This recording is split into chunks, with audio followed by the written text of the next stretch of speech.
Welcome to chemistry class.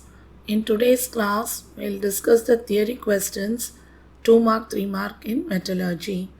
Students, you need not worry about the theory question. Just listen carefully and just share the book.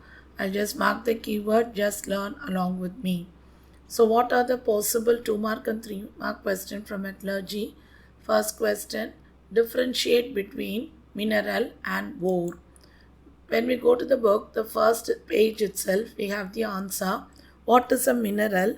It is a naturally occurring substance. It can be obtained by mining, which contains metal in the free state or in the form of compounds like oxide, sulfide, etc. is called as mineral. Right? And what is an ore? Whenever you define mineral, you have to use the word naturally occurring substance. But when you want to define ore, you have to start with the word mineral that contains high percentage of metal from which it can be extracted conveniently and economically or called ores. Let this be the first point. Second point, what you have to tell is minerals are not ores. All minerals are not ores, but all ores are mineral. Then the last point, you have to end up with an example. What is an example of mineral? China clay. And what is an example of ore is bauxite. Okay, clear with that? So answer is in first page.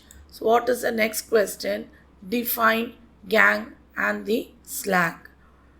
So what is a gangue? Gangue is an impurities present in the ore. So the ores are associated with non-metallic impurities, rocky material and siliceous matter which are collectively known as gangue.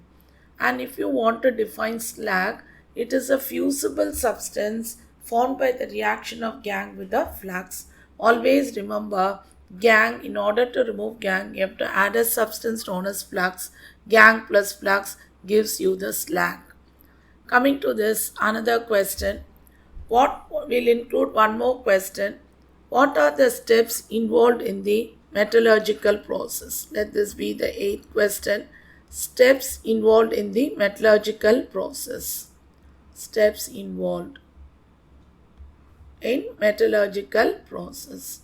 Mainly three steps are involved in metallurgical process. First one is the concentration of the ore, extraction of crude metal and refining of crude metal. Concentration of ore, extraction of crude metal and refining of crude metal. Coming to the next question, write short notes on gravity separation process. This gravity separation process is also known as hydraulic washing. Two questions, one answer.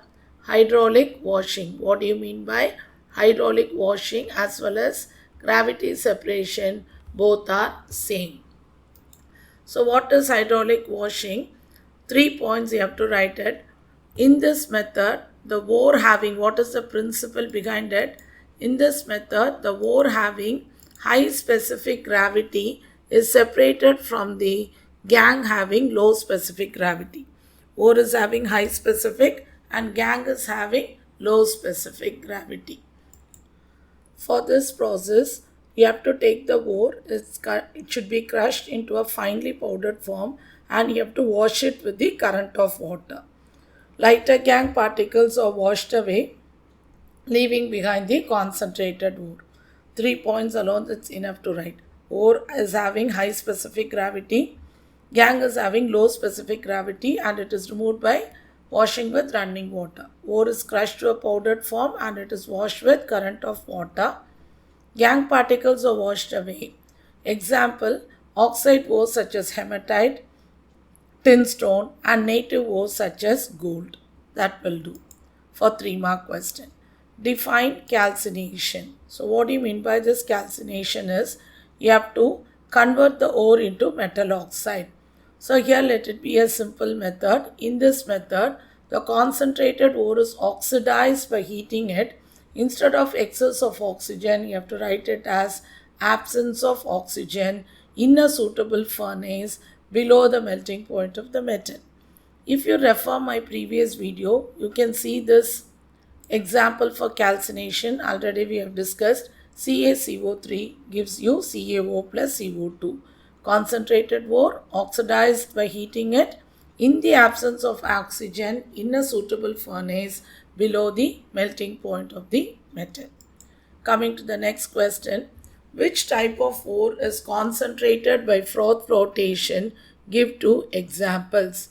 Which type of ore is sulfide ore is concentrated by froth flotation? Two examples are PBS and ZNS. PBS will call it as galena.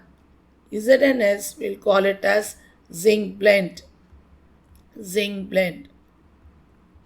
Next one, what are the limitations of Elingham diagrams? Often asked one in the Elingham diagram, the important note goes to this limitation.